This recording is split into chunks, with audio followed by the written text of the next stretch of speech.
Vamos meditar em Lucas capítulo 10, versículo 25.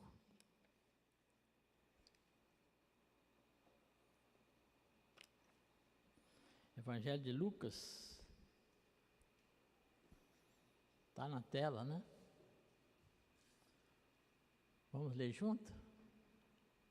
1, 2, 3. Certa ocasião, um perito na lei levantou-se para pôr Jesus à prova e lhe perguntou: Mestre, que farei para herdar a vida eterna?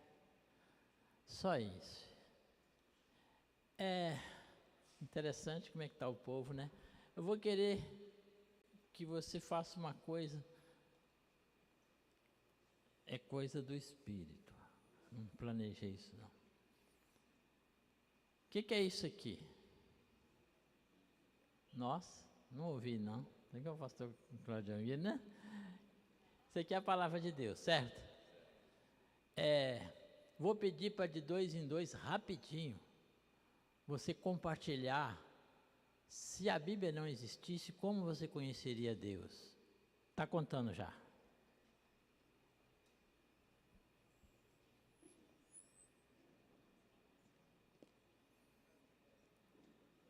Demora não, gente.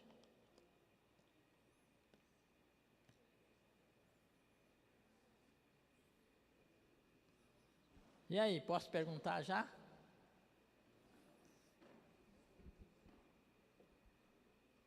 Se não existisse a Bíblia, como é que você conheceria Deus?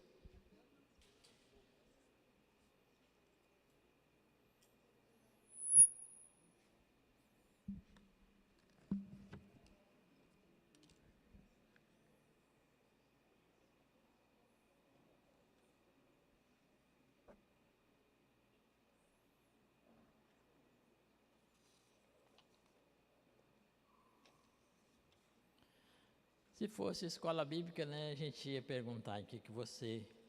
Mas é o seguinte, eu creio que nessa noite Deus vai falar com alguém de uma forma especial. Por quê? No projeto, quando estou ministrando, eu peço o Fábio Salles para escolher os cânticos. E eu percebo quando Deus vai falar com as pessoas, porque Ele escolhe um cântico que exatamente casa com a palavra que Deus está trazendo. É um negócio tremendo, magnífico. Agora, Gil, você devia estar lá. Tá não? Ah, tem, né? Mas então, eu vim que sexta-feira passada e o Caio estava ministrando.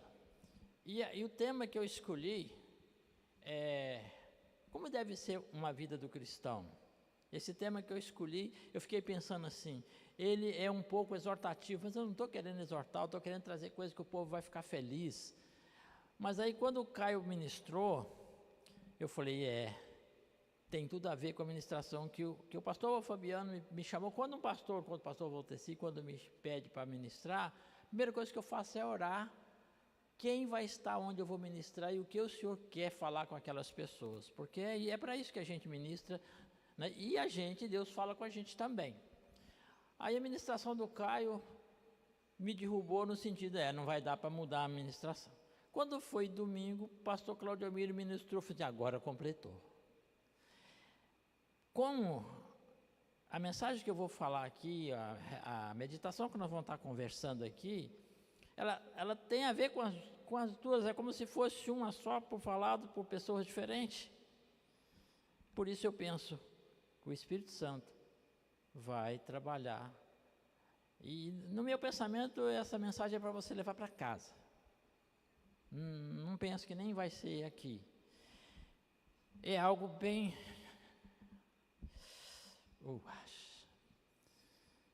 bem prático.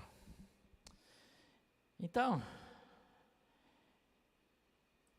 não sei se vocês chegaram a raciocinar a respeito dessa questão de conhecer Deus. Zenai está tão preocupado de eu dar um piripaque do coração, ela falou assim, não fique entusiasmado lá, eu sou. E ela tem muito tempo que ela não me vê pregar, que eu prego toda segunda-feira, 2 vezes, ela não sabe, né? Mas, então, é um negócio complicado você não ter algo escrito sobre um Deus invisível. O nosso Deus é espírito. Nós não vemos Deus, então como é daí a gente pega e fala assim, não, eu tenho que abrir mão, eu tenho que entender que aquelas pessoas que usavam de idolatria não estavam tão fora, porque começa lá em Adão, quando ele conversava com Deus, sabia que tinha um Deus, tinha relacionamento com Deus, perde esse relacionamento, sai dali, mas a existência de um Deus, a exigência de um Deus estava ali para as pessoas, e isso vai sendo passado através das pessoas que viveram, até chegar a um ponto que eu vou destruir todo mundo, mas Noé carrega também, não só no DNA, mas como a informação que eles iam recebendo e passando essas informações para frente, não é? E aí vem minha pergunta, olha, nós vivemos a vida cristã que Deus quer? Essa é a resposta que nós vamos ver. E se não, o que está de errado? Quem é que está lá? Aqui, coloca para nós aí aquela, aí no multimídia. Ela aí, sorria, já colocaram. Então, gente, presta atenção. O Caio veio aqui e eu achei assim, tremendo. Ele falou pouco. Quem estava aqui, né? Quem estava aqui sexta-feira passada? Tinha um grupo de pessoas que estavam aqui. Então, sorria, você está sendo filmado.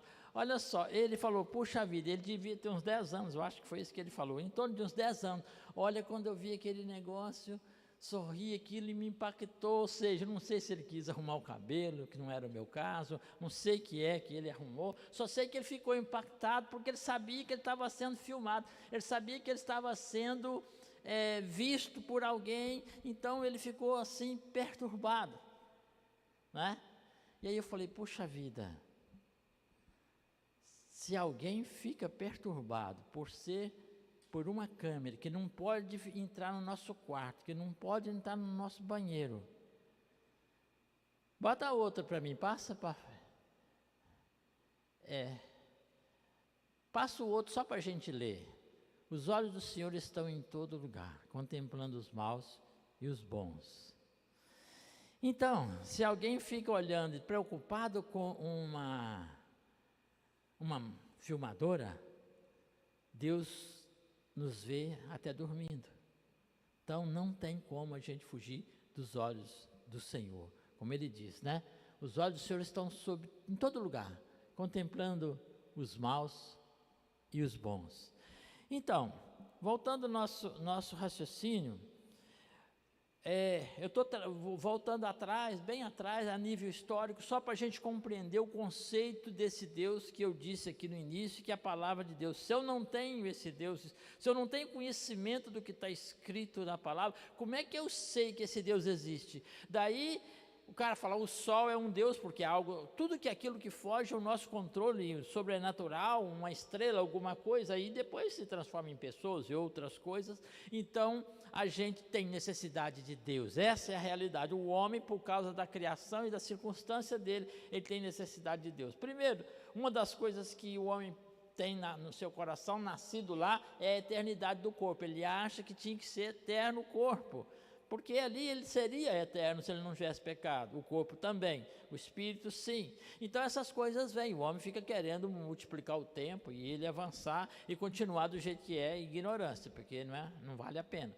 Mas então, vindo isso, foi passando, passa Noé, vem o povo de novo, a terra é novamente cheia de novo, e o povo continua sem conhecer Deus, continua tendo idolatria. E aí agora vai o meu pensamento, que você pode discordar, mas eu estou com base na palavra. Veja só, que não está escrito, então cabe a mim, posso navegar na maionese. Penso eu que Deus falou assim, bom, eu vou arranjar um jeito de o povo, de as pessoas me conhecerem. Como? Então Deus arranja um jeito. Olha, Abraão escolheu Abraão, de Abraão vem Isaac, Isaac vem Jacó, Jacó nasce as 12 tribos, os 12, e desses 12, quem aí assistiu novela sobre José? Quem viu aí? Ninguém? Algumas pessoas. Então muita gente sabe a história do povo de Deus a partir de José. Então José, toda aquela história bonita, ele pega e ele vai para o Egito como escravo e depois leva a família dele para lá, em torno de 120 pessoas do povo que estava em Canaã, vai para o Egito. E lá no Egito, o que acontece? Eles crescem, multiplicam maravilhosamente, até chegar um ponto, e o próprio Deus já havia registrado na palavra, que ele ia trazer um problema para eles, que senão eles não iriam para a terra de Canaã. Não está escrito assim não, tá? Eu que estou dizendo. Que eles jamais iriam para lá se não tivesse tudo certinho no Egito, mas ele trouxe a escravidão deles exatamente para poder ter algum motivo de sair dali. Mas então, onde eu quero chegar? Esse Deus se manifestou a Abraão, Isaac, Jacó, manifestou lá a Adão e outros também, o próprio Noé. Mas ele se manifestou bem focado, bem ali nesses patriarcas. Agora então, tem um povo no Egito, e ali surge o clamor do povo, e Deus levanta Moisés para tirar o povo, e para tirar o povo, o que Deus faz? 10 pragas do Egito, ali no povo, Deus demonstrando o poder dele no meio do povo. Aí, olha só, Deus deixa de estar focado em algumas pessoas para focar agora num país, de sorte que isso venha a ser de uma maneira universal. E aí, as 10 pragas a gente sabe, eu tentei estudar, eu não achei explicação para cada praga, cada um deus dos egípcios. Tem tanto Deus, que aqueles 10, mas eu não encontrei não, eu não achei explicação, cada praga daquela é equivalente a um deus, eu não achei. Se tem, não é tão simples assim. Mas então, para mim, o maior dos milagres que aconteceu assim, visivelmente, que dá para o ser humano perceber, foi a abertura do Mar Vermelho. Então, Deus chama Moisés, usa aquele cajado, quando chega ali, naquela condição, né, que a gente conhece, o povo, atrás vem um faraó, na frente está o mar, e Moisés estende o cajado, e o mar se abre. 2 muralhas, uma de um lado, outra de outro, e o povo passando. Eu estava imaginando as criancinhas andando, caminhando, aqueles animais, tudo passando bem devagarinho. Quantas horas não levaram para atravessar e aquela água ali? Para mim, esse visualmente foi um dos maiores dos milagres. Então Deus vem e começa a mostrar à humanidade que Ele existe, mesmo não sendo visto. Ele existe através do poder, mostrando quem é esse Deus. No deserto ali, ele tira a água da rocha, ele faz chover maná dos céus. Então Deus começa a mostrar para o mundo: eu sou o Senhor, eu sou Jeová, eu sou todo-poderoso, eu sou o Criador dos céus e da terra. Então ele vem mostrando para a humanidade que ele existe. Mas para isso ele pega um povo. Quando fala santo, povo santo, não é que é um povo bom, não. Santo significa separado. Ele então, em Abraão, ele separou um povo para viver a vida do jeito que ele estabeleceu. Passou para Moisés, e Moisés registrou para que o povo vivesse daquela forma. Tem muita gente que fala assim: a gente tem que ser diferente. Não, nós temos que fazer correto. A diferença vem por consequência. Se eu faço certo, o outro vai aparecer que fez errado. Não é dizer que, é maneira de falar, às vezes, né? Se a gente fala assim, não vamos dizer que ele está errando, não. Ele está querendo dizer exatamente isso, porque o povo de Deus tem que fazer aquilo que Deus ensinou ao ser humano. Então, olha só, onde eu começo a chegar dentro do conceito, do contexto que eu estou querendo levar. O povo de Deus é um povo exclusivo, criado para demonstrar que existe um Deus todo-poderoso. Entendeu?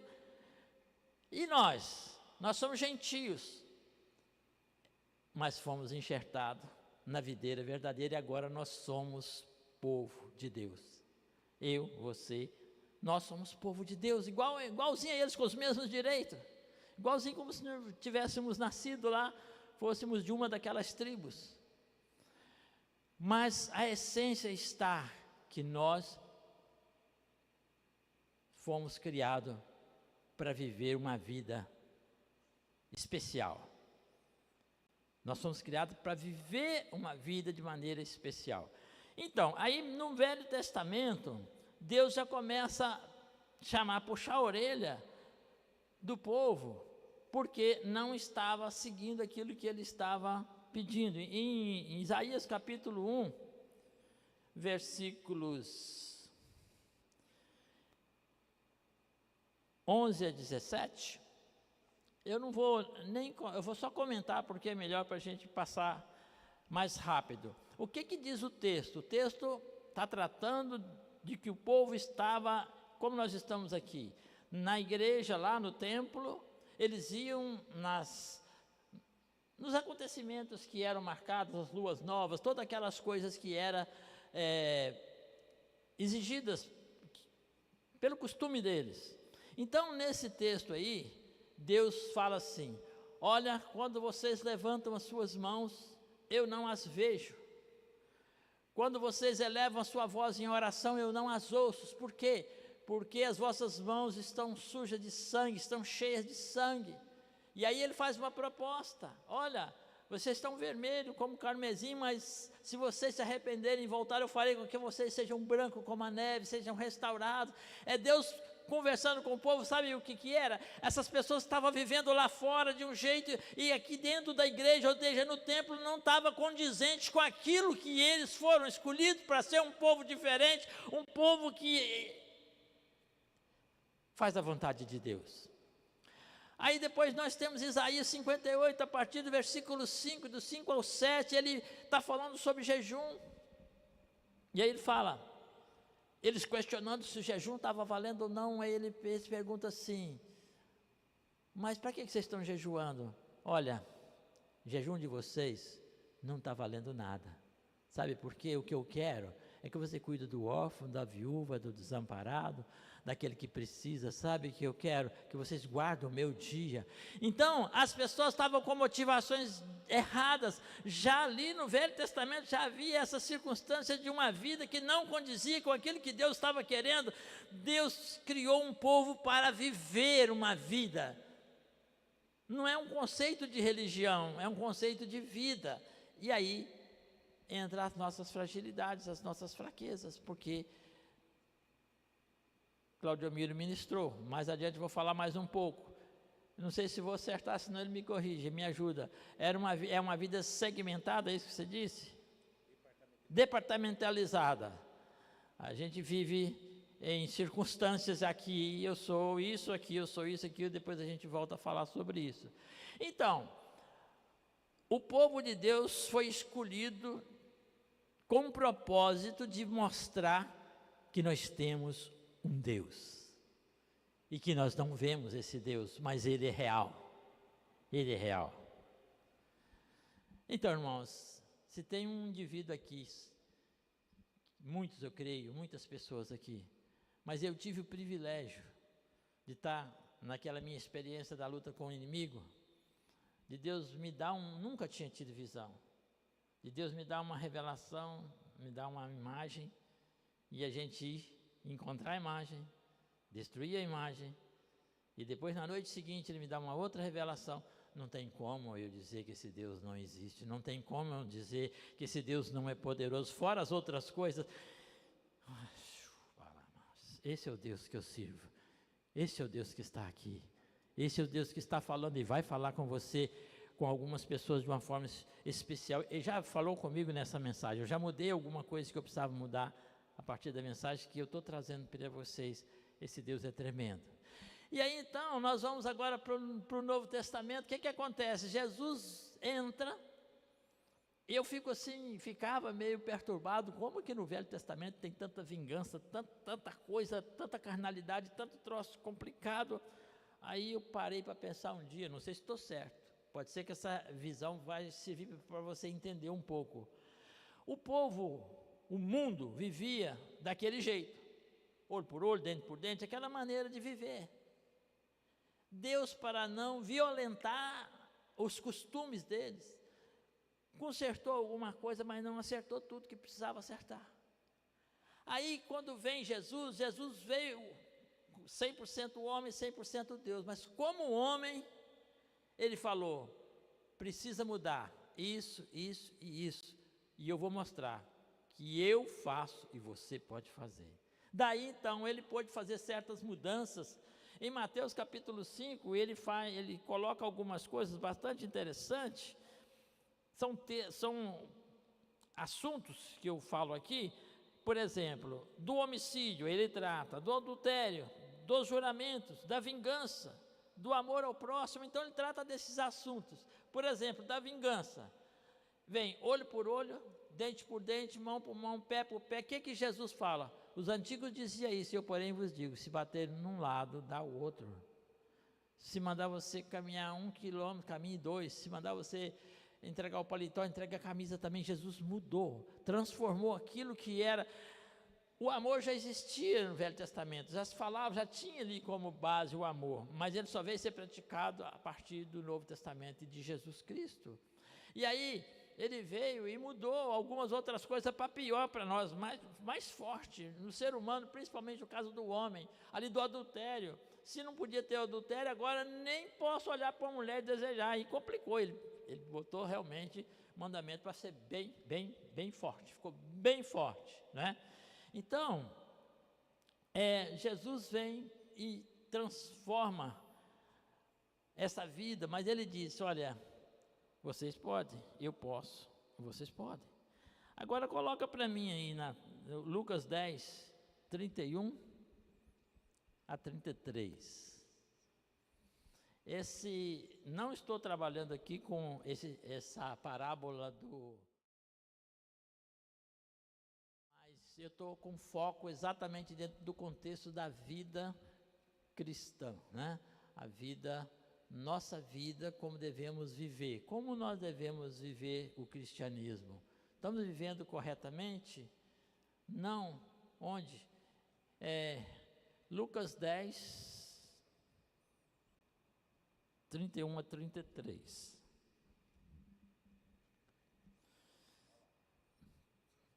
Então, vamos seguir ali, né? Coincidentemente, um sacerdote descia por aquela estrada e, tendo visto o homem, passou pelo outro lado. De igual modo, um levita, quando chegou ao lugar e o viu, passou pelo outro lado.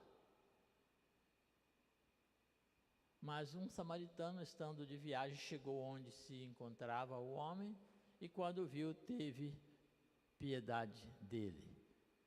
Acho que é até aí, né, que eu falei? Então, imagine você, pastor Fabiano me chamou para ministrar aqui.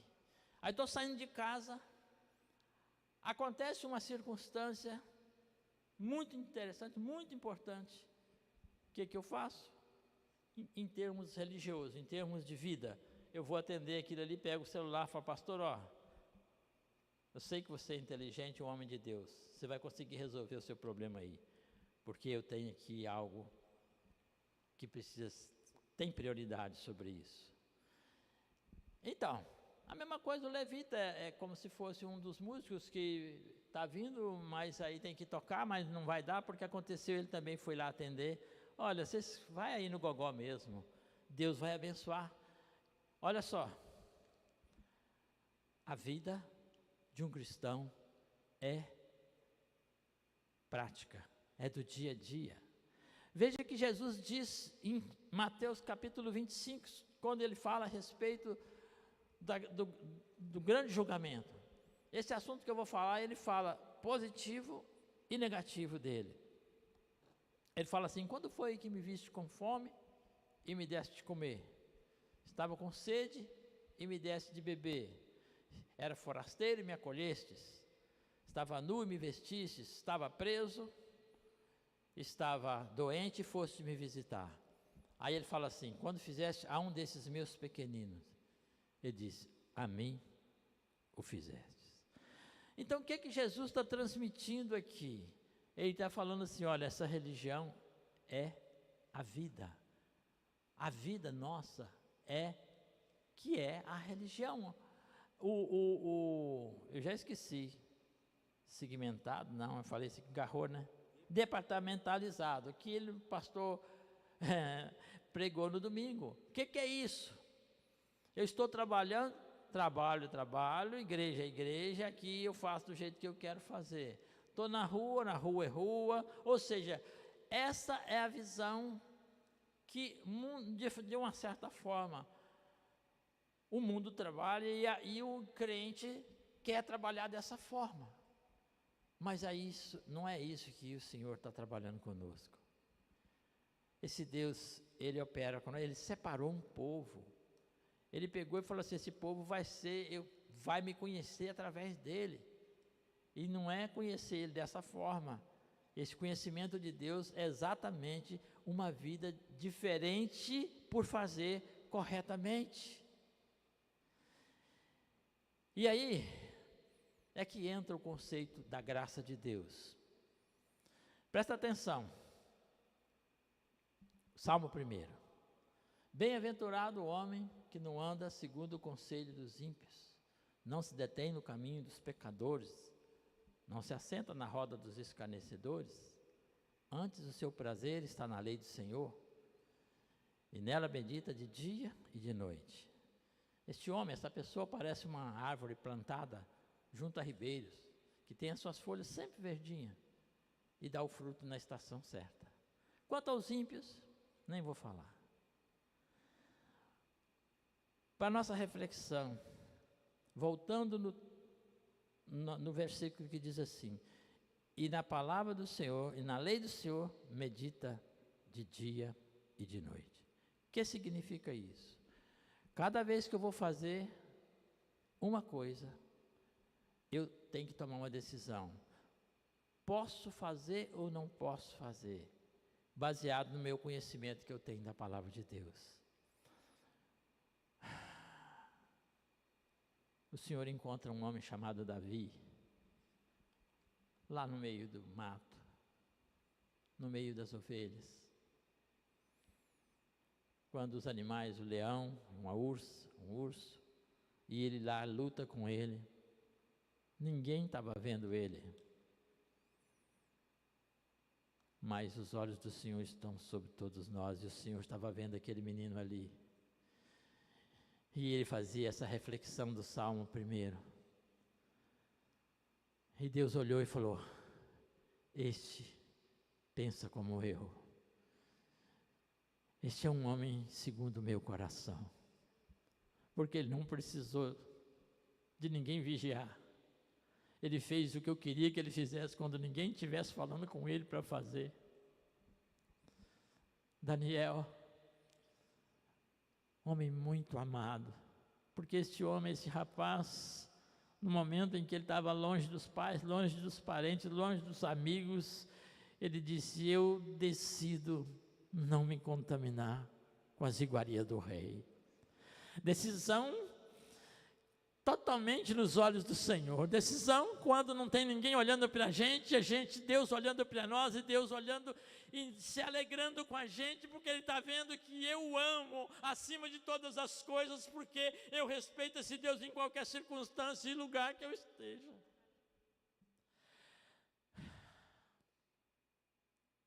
O mundo estava uma desgraça, e Deus falou assim, eu me arrependo de ter criado o homem, eu vou destruir. É lógico que Deus sabia muitas coisas, que a narrativa é muito mais didática que propriamente o conceito, mas ele pega e vai olhando e encontra um homem chamado Noé, homem íntegro. Da mesma forma, só com palavras um pouco diferentes, assim como ele diz, Jó, homem íntegro, temente a Deus, que se desvia do mal. Quem foi que falou com ele para ele ser assim? Ele decidiu ser correto, ele decidiu caminhar na caminhada, ele foi escolhido para renovar o mundo. Por quê? Porque ele fez o que Deus queria que ele fizesse. Deus quer que a igreja faça o que Ele quer que a gente caminhe. Eu estou num quarto fechado, tenho um celular, tenho a mídia na mão e eu posso estar vendo pornografia, mas eu sei que o meu Deus está me vendo, eu sei que o meu Deus quer que eu faça o certo. Eu decido o que fazer. Por isso que Deus olha para nós, olha para dentro do nosso coração. Esse é o conceito: amarás a Deus de todo o teu entendimento, de todo o teu coração, de toda a tua alma. Então, em esses momentos da nossa vida, nós temos oportunidade. Às vezes você está viajando, está num lugar, está hospedado num hotel, está em certo lugar, você tem toda a chance de fazer o errado, mas quando você fala assim, e Deus? A palavra de Deus em Paulo escreve e fala assim: aquilo que o homem semear, isso ele colherá. De Deus não se zomba. Do meu ponto de vista, quando nós temos a coragem de dizer que estou fazendo algo escondido, para mim eu estou zombando de Deus. Por quê? Porque eu estou dizendo que esse Deus não é onisciente. Esse Deus é tremendo, irmãos. Tu me sondas e me conhece. Sabe quando eu assento e quando eu me levanto. De longe penetras os meus pensamentos. Ainda a palavra não me chegou à língua, o Senhor já sabe todo. Tu me cercas por detrás e por diante, coloca as mãos sobre mim. Ainda que eu esteja lá no mais alto monte, até ali a tua mão me sustentará. E se eu estiver lá no mais profundo mar, até ali o Senhor me guiará. Este é o Deus que me serve. Esse é o Deus que está comigo. Esse é o Deus que está aqui neste lugar. Esse é o Deus que quer uma igreja que caminha com Ele, uma igreja que não vive lá fora de um jeito e vive aqui de outro jeito. Essa é a igreja vencedora, essa é a igreja que nós vamos alcançar a graça, o avivamento, vida nova, transformação, cura, milagres, porque assim nós estamos vendo pessoas cheias da graça, como Noé foi encontrado por Deus sem ninguém mostrar a ele. Deus olhou para ele, como Jó, Deus falou para o inimigo: viste meu servo Jó, homem íntegro e temente a Deus, que se desvia do mal. Olha, às vezes quando eu estou orando lá embaixo da minha casa, eu falo: oh meu Deus, se Deus poderia olhar para mim e falar: eu me alegro neste meu filho. É isso que eu procuro. Gostaria muito de ouvir dele, dizendo: Ari, eu me alegro com a sua vida. Pastor Fabiano, é só isso que eu queria. Amém?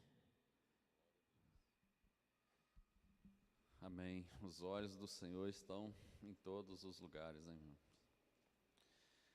Os olhos do Senhor estão voltados para você, para sua casa, para sua vida, contemplando. E esta palavra final do pastor Ari, né, que Deus olha para a gente como um filho amado. E Ele fala: eu tenho prazer em ti. Se a gente fizer a pergunta, né, diante do espelho, talvez alguém já fez isso na vida, né? Quem sou eu? Para que eu estou aqui neste mundo? O que eu estou fazendo aqui? Aí tem duas respostas: do diabo e de Deus. E o diabo sempre vai falar assim: você não vale nada, você é um zero à esquerda, você nem era para ter nascido, você é o patinho feio da família, você é um mendigo, é um perdedor. E tem muita gente que acredita nessa mentira do inferno e acha que é essa a sua identidade. Mas Deus olha para você quando você pergunta, né, quem sou eu, e responde muito claro, olhando nos seus olhos: você é o meu filho amado, a quem eu tenho muito prazer. Você é a minha filha amada, em quem eu tenho muito prazer. Eu amo o jeito que você é. Amo seu cabelo, seu corpo.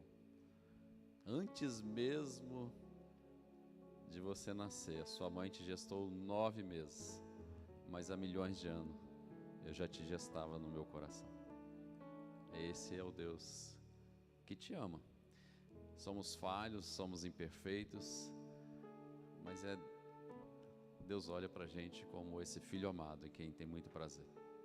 É lógico que isso não nos dá uma credencial para sair pecando, né? Mas pelo contrário, nos dá uma credencial para ser santo, lutando para não pecar.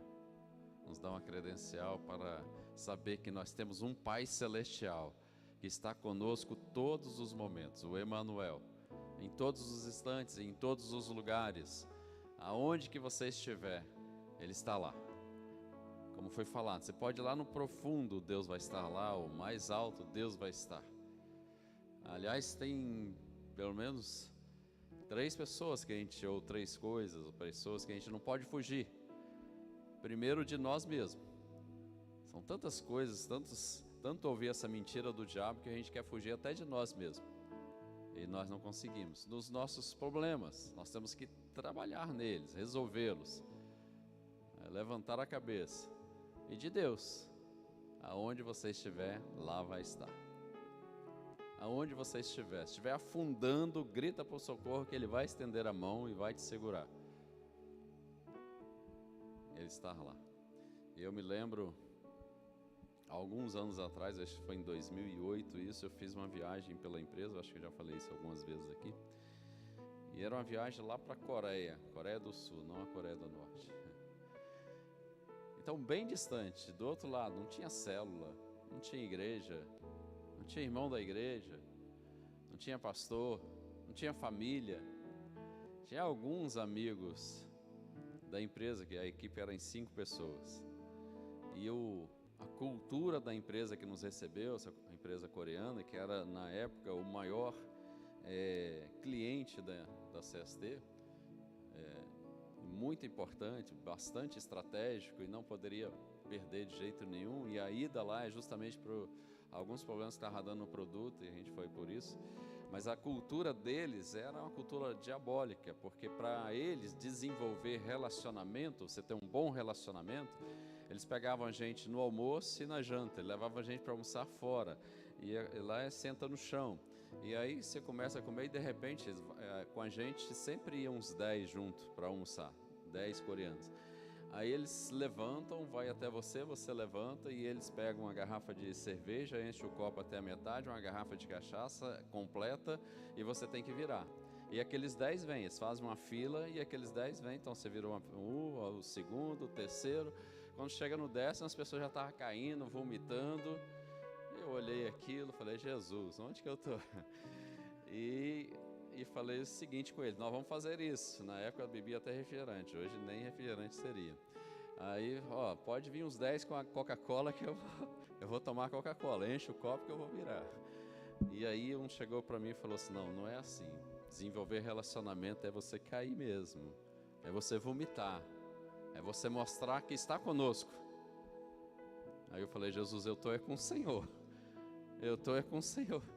E aí, no almoço daquele primeiro dia, passou. Aí o gerente chegou e falou, hoje tudo bem agora no almoço, mas à noite, na janta, vem o diretor da empresa.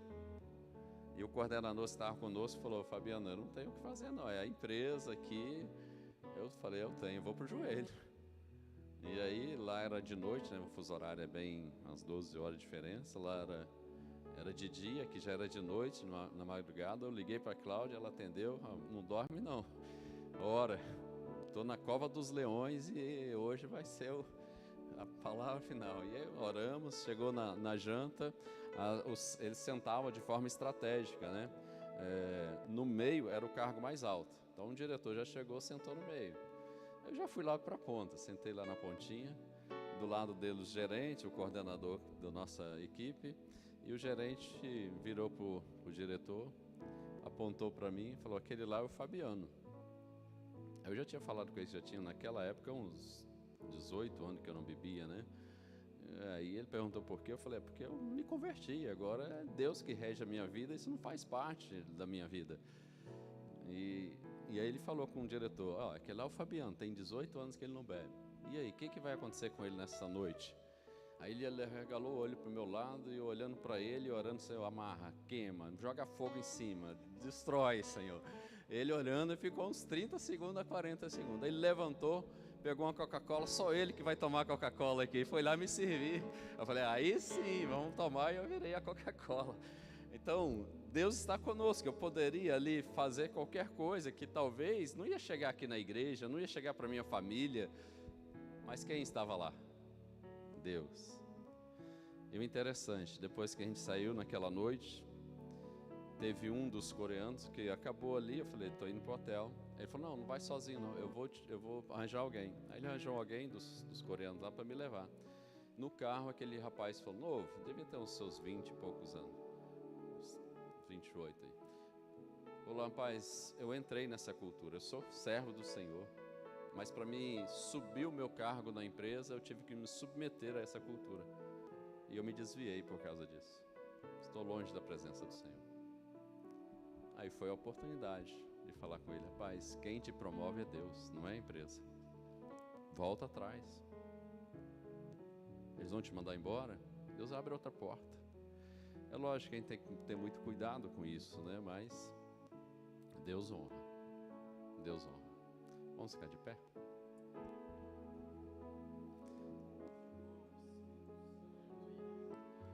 Feche seus olhos, vamos orar. Coloque a sua vida diante do Senhor. Você sabe que Deus está de olho em você. Então esse é o momento de você orar e falar, Senhor, não adianta eu esconder. Não adianta eu mentir. A Bíblia diz que nem a palavra saiu da boca, Ele já sabe. Ele sabe o seu coração. O salmista, ele diz, Senhor, Tu me sondas e me conheces. Esquadrinha o meu coração. Em outro momento ele fala que o Senhor sonda o nosso coração e que da sinceridade Ele agrada. Então, no momento de você abrir o seu coração com sinceridade e falar, Senhor, este não é o caminho que te agrada. Essa não é a atitude que te agrada. Este não é um ambiente que te agrada. E volta. Quem te promove é o Senhor. Quem abre porta é o Senhor. Quem levanta é o Senhor.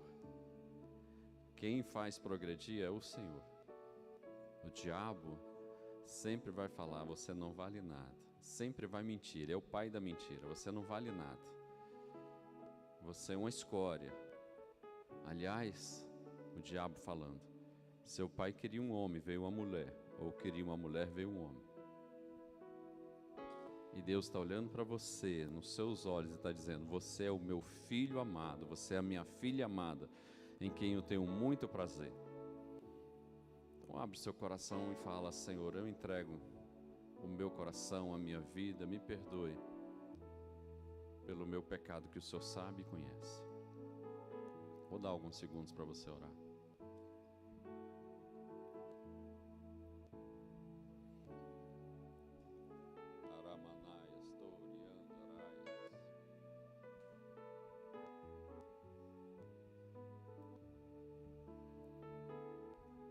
Senhor, o Senhor conhece cada um aqui nesta noite pelo nome. Aliás, se tiver um apelido, o Senhor conhece até pelo apelido. O Senhor sabe exatamente como cada um é, o temperamento. O Senhor conhece o ambiente do lar. O Senhor conhece, ó Deus, a característica de cada um. Nada está oculto aos teus olhos. Mas o mais importante, o teu olhar para nós não é um olhar de apontar dedo, não é um olhar de nos acusar, não é um olhar de nos crucificar, mas pelo contrário, teu olhar é um olhar de amor. Assim como aquele pai do filho pródigo, todas as tardes olhava para o horizonte, e o olhar é um olhar de amor. Hoje ele vai voltar, hoje aquele filho vai voltar, hoje aquele filho vai voltar. O olhar de Deus para você era esse olhar de amor. Hoje eu vou restaurar, hoje eu vou abraçar, hoje eu vou fazer uma grande festa, hoje algo novo vai acontecer. Então, Senhor, visita cada um nesta noite com este olhar de amor, de misericórdia, de perdão, de restauração. Ainda que falhamos, ainda que erramos, meu Deus, o cair é do homem, mas o levantar é do Senhor, Pai. Ah, Deus, a Tua palavra diz que o Senhor não resiste a um coração contrito. O Senhor não resiste a um coração arrependido. O Senhor não resiste a um coração, ó Deus, que está aberto e dolorido por causa desta situação e quer mudar, Pai. O Senhor não resiste. Davi era considerado um homem segundo o coração do Senhor, um homem que pecou, um homem que errou, mas tinha algo muito forte na vida de Davi. Ele tinha um coração penitente, um coração arrependido, quebrantado. Isso o Senhor não resiste. Quebranta o nosso coração, Pai, e nos dá um coração arrependido, ainda que falhamos, que pecamos, mas nesta noite há uma unção do Senhor de restauração espiritual, um novo dom, uma nova experiência, ó Deus, um novo talento. Meu Pai, abençoe a vida de cada um, em nome do Senhor Jesus, em nome do Senhor Jesus, amém e amém. Quem recebeu aí, dá uma salva de palma, glória a Deus. Já estamos encerrando e eu quero orar com você para encerrar. Domingo agora